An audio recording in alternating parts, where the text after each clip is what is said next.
Assalamualaikum warahmatullahi wabarakatuh. Innal hamdalillah nahmaduhu wa nasta'inuhu wa nastaghfiruh wa na'udzu billahi min syururi anfusina wa min sayyiati a'malina. Man yahdihillahu fala mudhillalah wa man yudlil fala hadiyalah. Asyhadu an la ilaha illallah wahdahu la syarikalah wa asyhadu anna Muhammadan abduhu wa rasuluh. Ya ayyuhalladzina amanu taqullaha haqqa tuqatih wa la tamutunna illa wa antum muslimun. Ya ayyuhan nasu taqu rabbakumul ladzi khalaqakum min nafsin wahidah wa khalaqa minha zawjaha wa batha minhuma rijalan katsiran wa nisaa'a wattaqullaha alladzi tasaaluna bihi wal arham innallaha kana 'alaikum raqibah. Ya ayyuhalladzina amanu taqullaha wa qulu qawlan sadida yuslih lakum a'malakum wa yaghfir lakum dhunubakum wa man yuti'illaha wa rasulahu faqad faza fawzan 'azima. Amma ba'd, fa inna asdaqal hadits kitabullah wa khairal hadi hadi Muhammadin sallallahu alaihi wasallam wa syarrul umuri muhdatsatuha wa kulla muhdatsatin bid'ah wa kulla bid'atin dhalalah wa kulla dhalalatin finnar. Ma'asal muslimin ikhwani fillah wa akhwati, bapak-bapak, ibu-ibu, saudara-saudari rahimani wa rahimakumullah.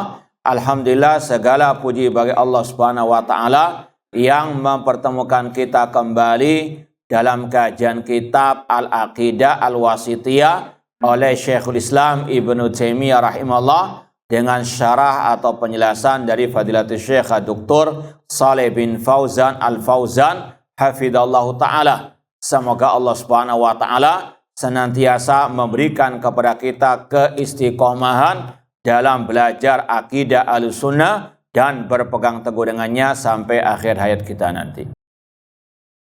Baik, sekarang kita lanjutkan bab tentang al-iman. Kata Syekhul Islam Ibnu Taimiyah rahimahullah ta'ala, wa min usuli ahli sunnati wal jamaah anna dina wal imana qaulun wa amalun. Di antara prinsip ahli sunnah wal jamaah bahwa agama dan iman adalah ucapan dan perbuatan. Setelah Syekhul Islam menjelaskan tentang arkanul iman, 6 rukun iman, meskipun yang paling banyak pembahasan tentang apa? Tauhid asma wa sifat. Yang kemarin sampai kepada iman kepada takdir. Ya, kemudian dilanjutkan di sini di antara prinsip Ahlussunnah wal Jamaah bahwa agama dan keimanan adalah ucapan dan perbuatan. Pembahasan ini ada dalam kitab-kitab akidah as-salaf.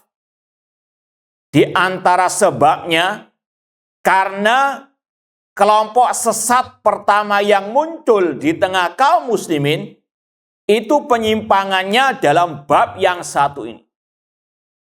Kira-kira siapa kelompok tersebut?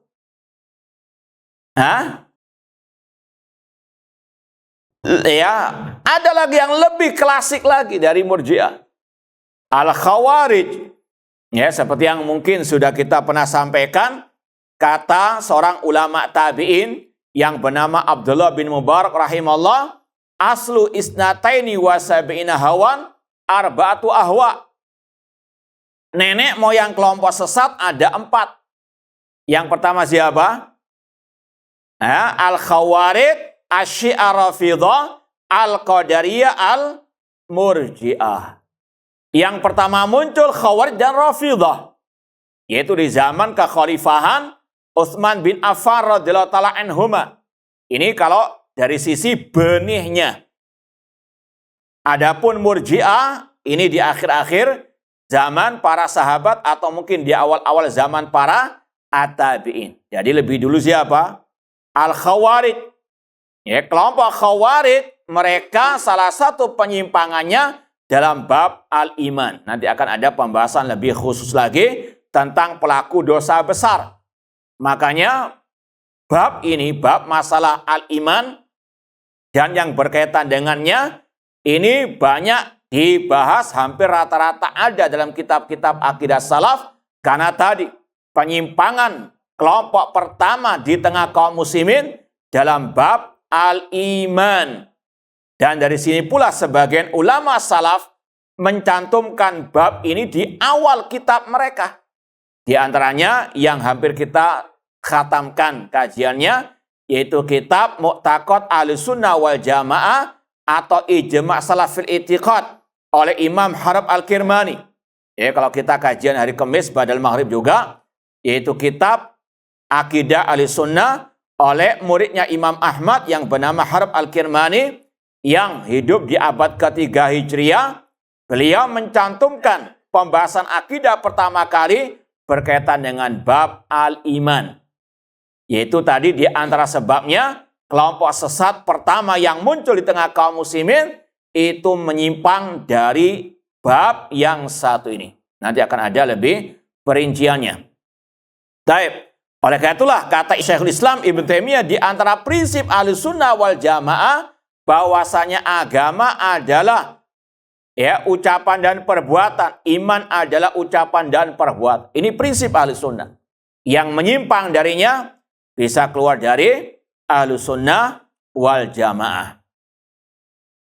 Kemudian perlu kita tambahkan sedikit, kata para ulama ada beberapa kosakata atau sinonim lah ya dalam bahasa Al-Quran dan Sunnah, yaitu ad-din, al-iman, al-bir wa taqwa. Makanya di sini disebutkan di antara prinsip Ahlussunnah wal Jamaah bahwasanya agama dan keimanan. Artinya apa? Sinonim. Ya, ad-din wal iman, al-bir wa taqwa, ini sinonim. Antum jangan heran karena yang paling banyak memang disebutkan iman adalah ucapan dan perbuatan. Tapi sebagian ulama terkadang memakai istilah ad-din saja tanpa ada keimanan. Tapi itu maksudnya adalah apa? Al-iman. Contoh Imam Al-Bukhari. Ya, Imam Al-Bukhari dalam akidah beliau yang dinukil oleh Imam Al-Lalikai dalam kitab Syarh Ushul I'tiqad Ahlussunnah wal Jamaah, Imam Bukhari berkata, laqitu aktsar min alfi rajulin bil amsar minal ulama. Aku pernah bertemu dengan lebih dari 1000 ulama di seluruh penjuru negeri. Kemudian beliau sebutkan beberapa ulama guru-guru beliau dan di mana saja mereka bertemu. Kemudian kata Imam Al-Bukhari, fama ra'aitu ahadan minhum yakhtalif. Tidak pernah aku melihat seorang pun dari mereka berselisih pendapat tentang yang pertama beliau sebut masalah al-iman. An-nadin qaulun wa amalun. Agama adalah ucapan dan perbuatan. Beliau nggak memakai kata-kata apa? Al-iman. Tapi maksudnya beliau adalah apa? Al-iman. Karena ad-din wal iman sinonim. Dan ini juga kata para ulama berdasarkan hadis Jibril. Setelah Rasul ditanya apa itu al-Islam, apa itu al-iman, apa itu al-ihsan. Kemudian Rasul di akhir hadis mengatakan, fa innau Jibril atakum yu'allimukum dinakum. Itulah Jibril datang kepada kalian, mengajarkan kepada kalian dinakum, agama kalian. Di antara ad-din di situ al-iman. Sekali lagi, ini sekedar kosakata yang terkadang berbeda penggunaannya oleh para ulama, dalam artian terkadang ada yang memakai langsung iman adalah ucapan dan perbuatan, ada pula yang mengatakan ad-din qaulun wa amalun, ada pula yang merangkap sekaligus al-iman wad-din atau ad-din wal iman, namun maknanya sama. Kemudian juga kata Syekhul Islam Ibnu Taimiyah dalam kitab Majmu' Fatawa, ulama salaf terkadang dalam mendefinisikan iman itu ada perbedaan retorika saja. Maknanya sama. Ada yang menyebut dengan singkat definisi iman, seperti Syekhul Islam di sini, seperti Imam Bukhari mengatakan ad-din qaulun wa amalun. Cuma disebut dua kata saja, ucapan dan apa? Perbuatan. Ini juga kalau antum buka kitab Ushul Sunnah Imam Ahmad juga sama. Beliau mengatakan al-iman qaulun wa amalun. Ada yang mendefinisikan dengan dua kata saja. Ini yang paling singkat, ucapan dan apa? Perbuatan. Ada pula yang agak pertengahan menyebut definisi iman. Iman adalah ucapan, perbuatan, dan keyakinan atau niyah. 3 kata. Ya, ucapan, perbuatan, dan apa? Keyakinan atau niyah. Seperti kalau tidak salah, Imam Sufyan Ats-Tsauri juga sama dalam akidah beliau yang dinukil oleh Imam Al-Lalikai. 3 kata saja. Ucapan, perbuatan, dan keyakinan ataupun niat. Ada pula yang lebih jelas lagi, ada yang memperpanjang lagi definisi iman dengan kata-kata iman adalah qaulun wa amalun wa niyatun wa tamassukun bisunnah. Iman adalah ucapan dan perbuatan, niat serta berpegang teguh dengan sunnah. Seperti yang diungkapkan oleh tadi Imam Harab Al-Kirmani rahimallahu ta'ala. Dan ini sekali lagi tidak bertentangan. Minimal tadi, iman menurut ahlu sunnah, ucapan dan apa? Perbuatan. Dan ini tidak bertentangan dengan yang memperpanjang definisi tadi. Kenapa? Ini kata Syekhul Islam, kita tambahkan sedikit.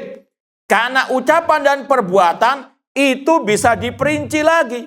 Kata beliau, qaulul qalbi wal lisan.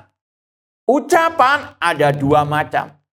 Ucapan hati dan ucapan lisan. Ucapan hati mencakup al-aqidah, keyakinan. Paham toh? Ya, sekali lagi ini sekedar perbedaan retorika, redaksi, namun maknanya sama. Wa amalul qalbi wal lisani wal jawarih. Dan beliau juga memperinci. Perbuatan ada 3. Perbuatan hati, perbuatan lisan, dan perbuatan anggota badan. Maka kalau mau dijamakkan, ya ketemunya pada yang pertengahan tadi. Ya, ada yang mempersingkat 2 kata, ada yang memperpanjang definisi. Ya, al-iman ada 4, maka kalau mau dijamakkan ketemu pada yang pertengahan, iman adalah apa? Keyakinan, ucapan, dan perbuatan. Ini yang paling banyak disampaikan oleh para ulama, terutama ya dari kalangan mutaakhirin. Intinya sekali lagi, iman harus ada keyakinan, ucapan, dan apa? Perbuatan. Ini kita mau jelaskan sebelum kita baca syarahnya Syekh Shalih bin Fauzan, karena beliau tidak banyak menyebutkan dalil-dalilnya. Yang pertama, iman adalah keyakinan. Iman adalah al-i'tiqad. Ini dalilnya dalam surat Al-Hujurat. Kalau tidak salah ayat yang ke-14, coba lihat. Qalatil a'rabu amanna kullam tu'minu walakin qulu aslamna walamma yadkhulil imanu fi qulubikum. Orang-orang Arab Badui mengatakan kami telah beriman. Allah mengatakan kullam tu'minu. Katakan kalian masih belum beriman. Walakin qulu aslamna. Namun katakanlah kami ya sudah Islam. Karena belum masuk keimanan dalam hati kalian. Jadi iman harus ada dalam hati. Kalau tidak ada dalam hati, sama dengan munafik. Yang hanya apa? Yaquluna bi afwahihim ma laysa fi qulubihim. Mereka berkata dalam lisan mereka, tidak di hati mereka. Nasyhadu innaka la rasulullah wallahu ya'lamu innaka la rasuluh wallahu yashhadu innal munafiqina lakadzibun. Harus iman dengan keyakinan. Kemudian juga dalam akhir surat Al-Mujadilah, ulaika kataba fi qulubihimul iman. Allah mengokohkan keimanan dalam hati mereka. Harus iman dalam hati. Ini yang pertama. Adapun dalil iman harus dengan al-qaul, ucapan, seperti yang Allah firmankan dalam surat Al-Baqarah 136, Qulu amanna billah wa ma unzila ilaina ila akhir ayat. Katakanlah kami beriman kepada Allah dan beriman kepada yang diturunkan oleh Allah kepada kami. Harus ada al-qaul. Sebagaimana juga sabda Rasul, umirtu an uqatilan nas hatta yaqulu la ilaha illallah. Aku diperintahkan memerangi manusia sampai mereka mengucapkan la ilaha illallah. Makanya syarat orang masuk Islam harus mengucapkan 2 kalimat syahadat. Tidak sah orang yang beriman kalau tidak mengucapkan 2 kalimat syahadat. Kecuali orang yang bisu. Ini beda lagi. Nah, intinya iman harus ada al-qaul, ucapan.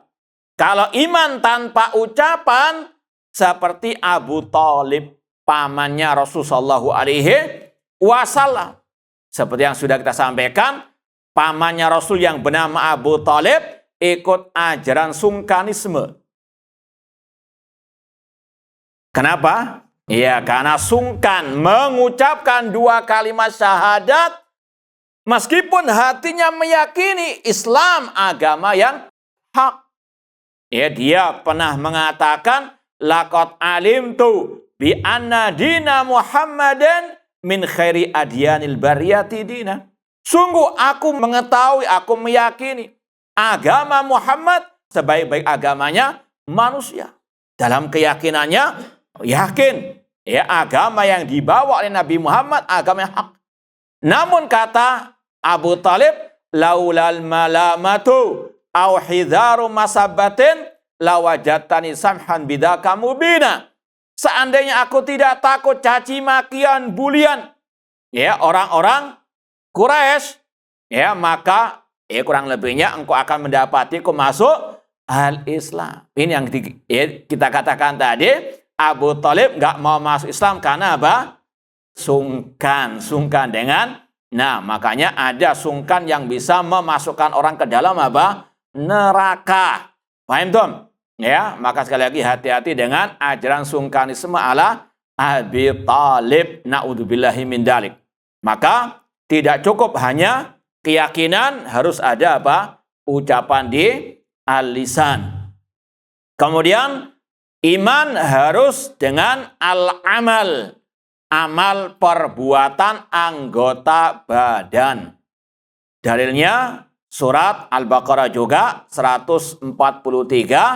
Wa ma kanallahu liyudhi'a imanakum. Allah tidak menyia-nyiakan imannya kalian. Sepakat ulama tafsir mengatakan yang dimaksud dengan iman kalian adalah apa? Salat kalian. Ya, karena ayat ini berkaitan dengan perpindahan arah kiblat dari Masjid Aqsa ke Masjid Al-Haram. Para sahabat bertanya, ya, bagaimana nasib saudara-saudara mereka yang dulunya salat hanya menghadap ke Masjid Aqsa, kemudian mereka meninggal dunia sebelum mendapati perpindahan arah kiblat. Allah turunkan ayat ini. Salatnya mereka ke Baitul Maqdis tidak sia-sia, ada pahala di sisi Allah karena mereka mengikuti perintah Allah ketika menghadap Baitul Maqdis. Allah mengatakan, ya, Allah tidak menyia-nyiakan iman kalian. Allah menamakan salat dengan al-iman, dan salat perbuatan anggota badan.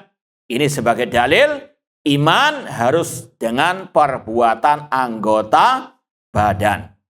Demikian pula kata para ulama, ada hadis yang dikenal dengan hadis Wafdi Abdul Qais dalam Sahih Bukhari Muslim. Dan ini kalau kita mendengar kajian para ulama, masyayikh dan seterusnya, ini banyak disampaikan oleh para ulama, terutama nanti untuk membantah kelompok Al-Murji'ah yang mengeluarkan amal dari definisi al-iman. Rasul mendefinisikan iman dengan amal perbuatan.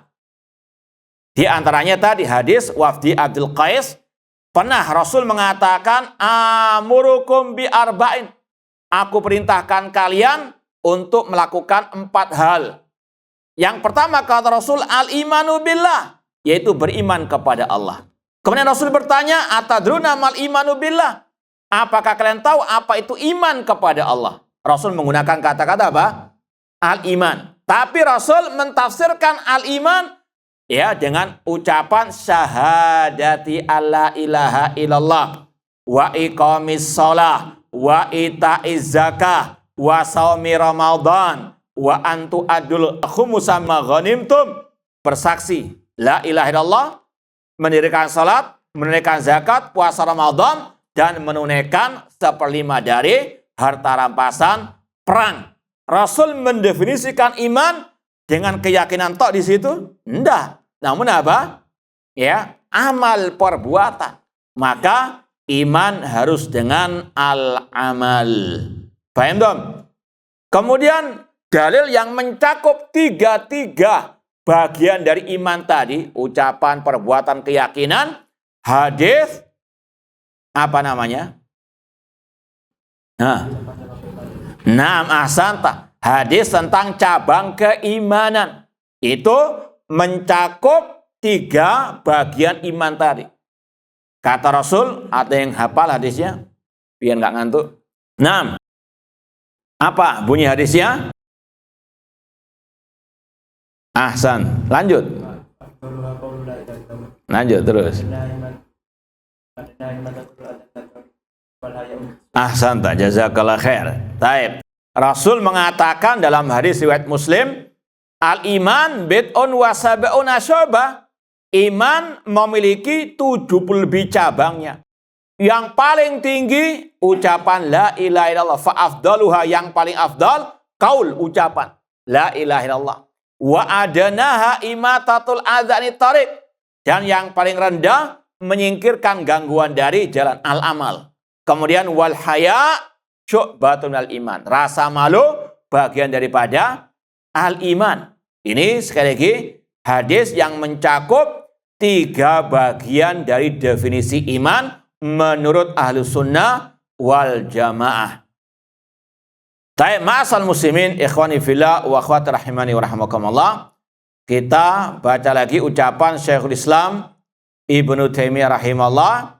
Wa annal imana yazidu bit ta'ati wa yanqusu bil ma'siyah.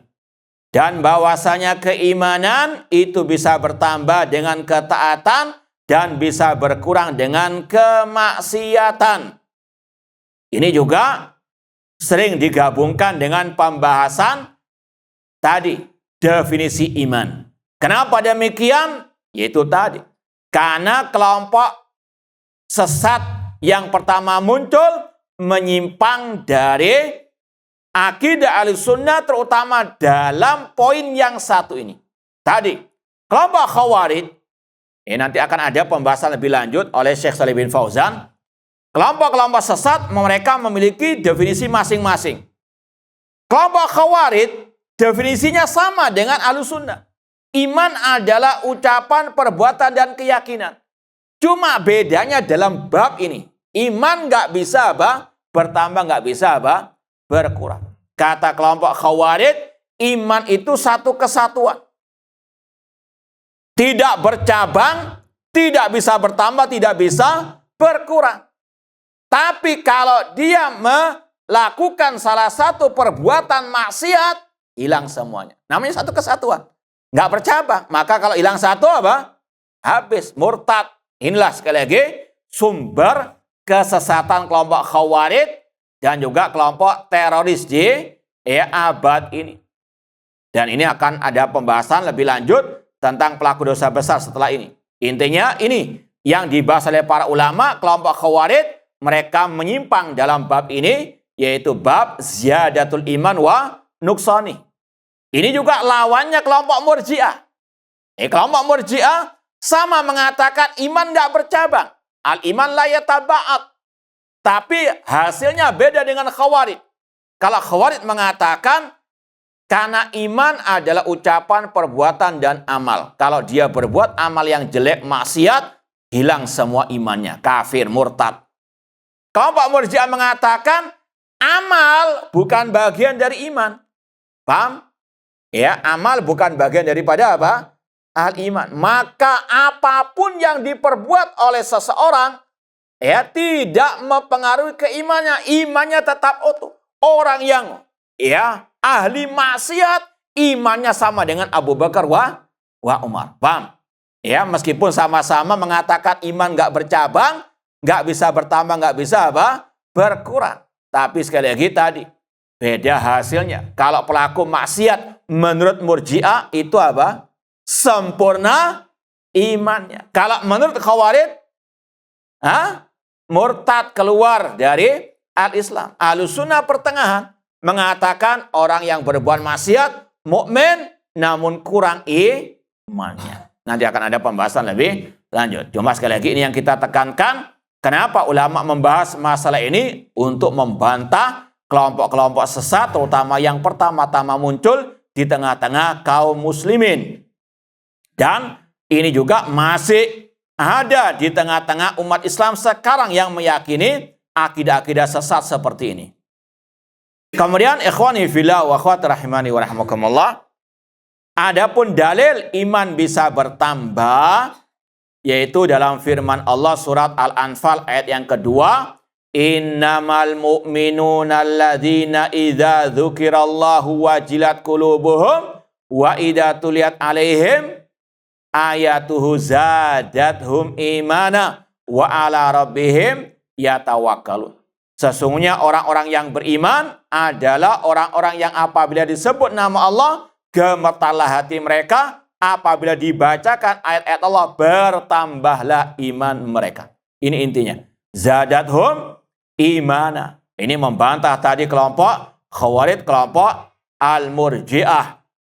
Dan kata sebagian para ulama, kalau iman bisa bertambah, otomatis bisa berkurang. Maka demikian pula dalil tentang bertambahnya keimanan itu sudah otomatis sebagai dalil berkurangnya keimanan. Ditambah lagi dengan dalil-dalil yang lain, yazdadu imanan ma'a imanihim innahum fityatun amanu birabbihim wazidnahum huda. Kami tambahkan petunjuk alias keimanan kepada mereka. Dan ini juga dalil secara fitrah manusia. Kita semuanya merasakan adanya pasang surut keimanan. Semakin orang itu melaksanakan banyak ketaatan kepada Allah, tentunya ikhlas dan ittiba kepada sunnah. Dan ini pula yang ditekankan oleh para ulama-ulama yang menyebut iman adalah niyatun wa tamassukun bi sunnah. Karena enggak semua amalan bisa menambah keimanan. Hanya amal yang ittiba'u sunnah yang bisa menambah Nah, ini diantara fungsinya sebagian ulama menambah definisi iman tadi dengan kata-kata iman harus dengan ittiba'u sunnah. Ya, karena banyak orang yang gagal paham merayakan Maulid Nabi dalam rangka meningkatkan Iya, iman yang gambiro itu. Nah, karena seandainya itu meningkatkan iman, Rasul para sahabat yang pertama kali akan mencontohkan bid'ah tidak bisa menambah keimanan, bahkan bisa mengurangi, bahkan bisa membatalkan keimanan. Karena al-bid'ah baridul kufri. Sebagaimana kata ulama, bid'ah itu jembatan menuju kepada kekafiran. Ya, sekali lagi, bid'ah jembatan menuju kepada kekafiran, bukan malah menambah keimanan. Maka sekali lagi, para ulama tadi menambah iman itu harus dengan niat, yaitu niat yang ikhlas dan tamassukun bisunnah. Kemudian ikhwani fillah wa akhwat rahimani wa rahimakumullah, wa anal iman yazidu bitta wa yanqus bil ma'siyah. Kemudian ada ungkapan yang sering kita sampaikan, ulama zaman sekarang, di antaranya Syekh Hamad Al-Ansari, ahli hadis kota Madinah rahimahullah ta'ala, beliau menjadikan definisi para ulama salaf diringkas dengan kata-kata yang sangat indah dengan istilah al-iman khamsu nunat. Iman itu 5 nun. Ya, ini sekedar untuk lebih diingat, untuk lebih bisa dihafal. Kalau yang mau kalau mau tidur ya nggak bisa. Baik, kata beliau, iman adalah 5 nun. Ini karena berdasarkan sajak dalam bahasa Arab. Al-imanu i'tiqadun bil janani. Antum perhatikan akhir kata-katanya. Diakhiri dengan apa? Huruf nun. Al-iman i'tiqad bil janani.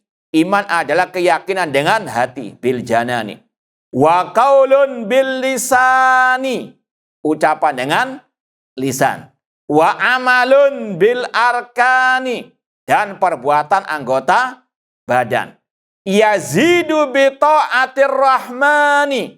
Bertambah dengan mentaati Allah Ar-Rahman. Wa yanqusu bi ta'ati syaitani. Dan iman berkurang dengan mentaati setan. Ini 5 apa? 5 nun. Tapi dalam bahasa Arab. Kalau bahasa Indonesianya enggak ketemu. Baik. Intinya ini yang diringkas oleh tadi Syekh Hamad Al-Ansari, ahli hadis kota Madinah rahimallahu ta'ala. Nah, ini kemudian disambung dengan pembahasan pelaku dosa besar di dunia, apa statusnya menurut Ahlussunnah. Kata beliau, kata Syekhul Islam Ibnu Taimiyah, wa hum ma'adzalik la yukaffirun ahlal kiblati bimutlaqil ma'asi wal kabairi. Dan Ahlussunnah wal Jamaah setelah meyakini definisi iman tadi, mereka tidak mengkafirkan pelaku maksiat dari kaum muslimin hanya karena perbuatan maksiat dan dosa besar. Ini yang kita sampaikan tadi. Ahlussunnah wal Jamaah tidak sebagaimana Khawarij yang mengatakan iman nggak bercabang.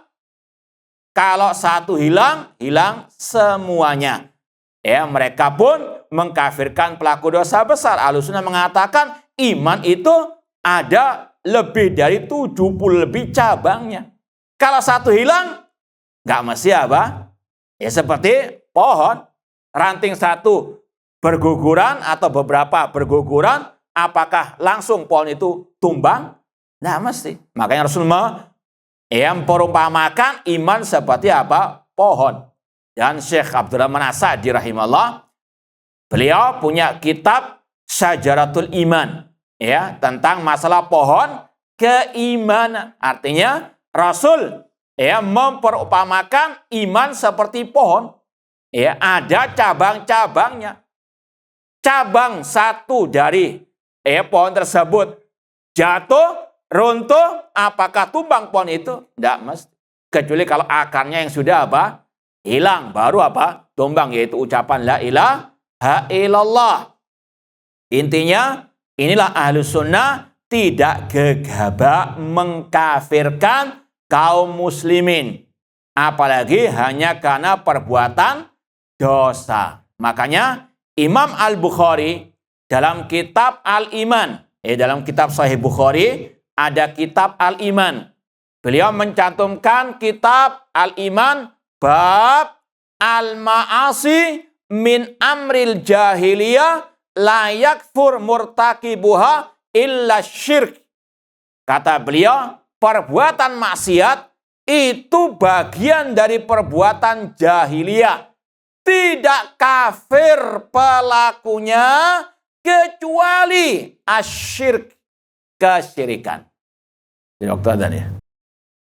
Baik, intinya Imam Al-Bukhari mengajarkan kepada kita kaum muslimin perbuatan dosa tidak menjadikan pelakunya kafir kecuali tadi apa? Kesyirikan. Dan dari sinilah kita tahu kedustaan alil bid'ah yang menuduh kita suka mengkafirkan, suka mengobral, takfir, dan seterusnya. Sekali lagi, kita termasuk yang paling membantah kelompok teroris Khawarij yang mereka gegabah dalam masalah kafir mengkafirkan kaum al-muslimin. Dan dari sini pula kita tahu yang mengatakan perbuatan yang mengeluarkan dari Islam adalah syirik bukan Wahabi, Imam Bukhari. Makanya ulama terutama di zaman sekarang membuat bab atau pembahasan 10 pembatal keislaman. Yang pertama disebut apa? Asyirku billah. Itu bukan karangan ulama sekarang, Imam Bukhari dalam kitabnya beliau. Bahwasanya kemaksiatan tidak menjadikan pelakunya kafir kecuali syirik. Syirik yang menjadikan orang itu apa? Murtad dari Islam. Batal Islamnya. Paham? Sekali lagi itu adalah apa? Ucapan Imam Al-Bukhari. Dan mereka baca Sahih Bukhari cuma dibuat apa? Barokahan saja. Nggak dipahami apa makna dari bab-bab dari Imam Al-Bukhari tersebut. Intinya Ahlussunnah memiliki kaidah tentang masalah at-takfir, dan ini sudah sering kita sampaikan tapi dalam masalah kita ulangi, bahwasanya perbuatan dosa itu tidak satu derajat, tidak satu level. Ada perbuatan dosa atau penyimpangan yang menjadikan pelakunya keluar dari Islam. Ini yang paling parah, yaitu yang disebut dengan nawaqidul Islam. Pembatal-pembatal apa? Keislaman. Dan yang disebut oleh para ulama 10 tadi itu sebagian kecil saja. Ada yang mengatakan ratusan pembatal keislaman, baik yang berupa keyakinan, ucapan atau perbuatan manusia yang bisa mengeluarkan pelakunya dari apa? Al-Islam. Adapun yang 10 itu hanya yang banyak terjadi. Dan ini sempat kita ingatkan. Sudah waktunya kan? Masih belum? Ya pas. Baik, insyaallah kita lanjutkan ba'dal adzan. Baik, ikhwani fillah wa akhwat rahimani wa rahimakumullah. Kita lanjutkan lagi ucapan Syekhul Islam Ibnu Taimiyah rahimahullah. Beliau mengatakan, wa hum ma'a dzalik la yukaffiruna ahlal qiblah bi mutlaqin ma'asi wal kabair. Mereka Ahlussunnah wal Jamaah meskipun mengatakan iman bisa berkurang dengan kemaksiatan, namun mereka tidak mengkafirkan orang yang menghadap kiblat, yaitu kaum muslimin, dengan perbuatan maksiat ataupun dosa besar. Kama yaf'alul khawarij, seperti yang dilakukan oleh kelompok al-khawarij. Salah satu ciri khas kelompok khawarij mengkafirkan pelaku dosa besar. Orang yang berzina, orang yang mencuri, orang yang berjudi, orang yang mabuk-mabukan, mereka kafirkan. Dan ini juga sampai detik ini terutama yang berkaitan dengan yang tidak berhukum dengan hukum Allah. Kelompok teroris, mereka misalnya yang pernah terjadi di negeri kita, bagaimana misalnya ada aparat kepolisian, mereka langsung bunuh meskipun sholat. Kenapa demikian? Karena tadi mereka meyakini ini polisi taghut. Apa itu taghut? Yang tidak berhukum dengan hukum. Padahal mereka sendiri tidak berhukum dengan hukum apa? Hukum Allah. Membunuh tadi. Aparat kepolisian yang dia muslim. Na'udzubillah min dzalik. Ini bukan dari hukum Allah. Cuma inilah sekali lagi kesesatan, penyimpangan, keekstreman kelompok al-khawarij. Meskipun intinya sama, pelaku dosa besar dengan nama tadi tidak berhukum dengan hukum Allah, mereka keluarkan dari apa? Al-Islam. Padahal tadi Ya, Ahlussunnah mengatakan dosa ada level-levelnya. Yang pertama pembatal keislaman. Dan ini kita nggak mungkin bisa mengatakan itu pembatal keislaman kecuali dengan dalil.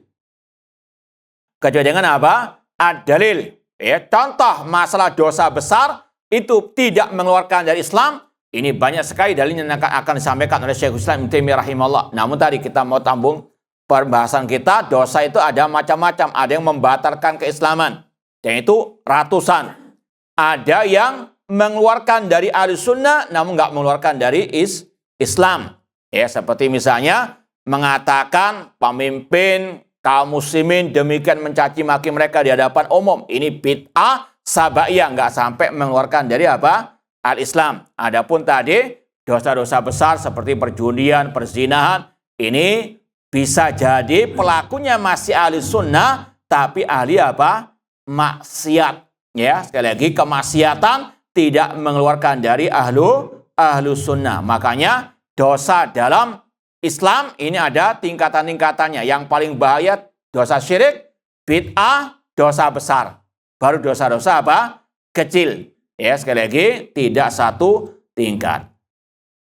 Kemudian kata beliau, balil ukhuwatul imaniyah sabitatun ma'al ma'asi.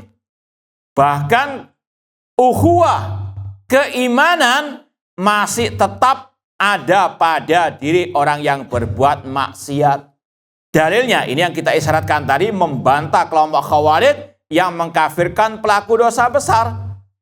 Allah berfirman, "Faman ufiya lahu min akhihi syai'un fattibaun bil ma'ruf." Surat Al-Baqarah 178 tentang ayat kisos. Dalam Islam, kalau orang membunuh orang mukmin dengan sengaja, itu hukum asalnya dihukum mati oleh pemerintah kaum muslimin, bukan oleh swasta ya. Ya, sekali lagi ini wewenang pemimpin kaum muslimin. Kalau misalnya keluarga yang menjadi korban pembunuhan memaafkan, dalam artian mengalah, orang itu tidak dihukum mati, maka membayar adyah, ya, denda yang ditentukan oleh pemerintah kaum muslimin. Nah, ini yang berkaitan dengan membayar denda itu. Faman ufiya lahu min akhi. Barang siapa yang dimaafkan, artinya dimaafkan dari hukuman mati, kisos, maka faman ufiya lahu min akhi. Ini yang paling inti pembahasannya. Min akhi, kata-kata barang siapa yang dimaafkan, ya, lahu min akhi, dari saudaranya yang membunuh dan yang dibunuh. Ini Allah menetapkan masih adanya persaudaraan. Persaudaraan apa ini? Keluarga? Ya, persaudaraan dalam apa? Al-iman. Paham? Ya, Allah menetapkan orang yang membunuh tadi masih ada apa? Keimanan. Ini dalil dosa besar tidak mengeluarkan dari al-iman. Buktinya Allah menamakan yang membunuh itu masih saudara yang dibunuh, bukan saudara dalam keluarga, namun saudara fil iman. Paham dong? Intinya pembunuhan itu dosa besar, tapi tidak mengeluarkan pelakunya dari al-Islam wal iman. Kemudian kata Allah, "Faman ufiya lahu min akhi syai'un fatibun bil ma'ruf." Maka bagi yang memaafkan tadi, kalau menagih denda dengan cara yang apa? Baik, jangan kayak debt collect. Ya, baik, ini intinya. Intinya pembahasannya min akhi. Ditambahkan lagi dengan firman Allah surat Al-Hujurat ayat ya keberapa ini? 9 sampai ke 10. Wa in ta'ifatani minal mu'minina qatatalu fa aslihu bainahuma. Apabila kedua kelompok dari orang yang beriman saling membunuh, saling berperang. Iktatalu, namanya berperang, itu bunuh-bunuhan apa kitik-kitikan? Tapi kitiknya kalau pakai pedang ya waduh ya.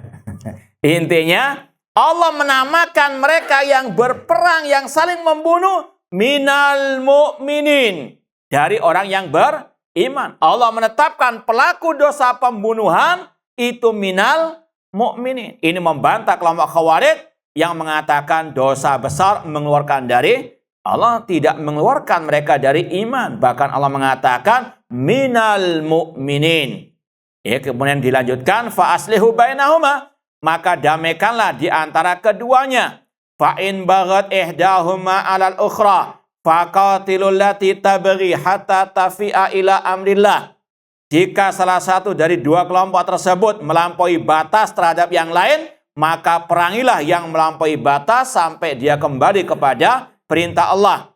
Fa in fa'at fa aslihu bainahuma bil adil waqsitu. Jika mereka kembali kepada perintah Allah, maka damaikanlah di antara keduanya dengan adil wa aqsitu, dan berbuat adillah. Innallaha yuhibbul muqsitin. Allah cinta kepada yang berbuat keadilan. Kemudian Allah tegaskan lagi, innamal mu'minuna ikhwah. Orang yang beriman bersaudara. Tadi meskipun apa? Saling berperang, Allah masih menekankan, menegaskan mereka masih mukminin. Ya, sekali lagi, ini bantahan kepada kelompok Al-Khawarij tadi. Fa aslihu baina akhwaikum wattaqullaha la'allakum turhamun. Sebelum kita akhiri tutup, ada yang mau ditanyakan berkaitan dengan bab ini? Baik, kalau tidak ada, kita cukupkan sekian. Kurang lebihnya mohon maaf. Wa jazakumullahu khairan. Aqulu qouli hadza wa akhiru da'wana anil hamdulillahi rabbil alamin. Wassalamualaikum warahmatullahi wabarakatuh.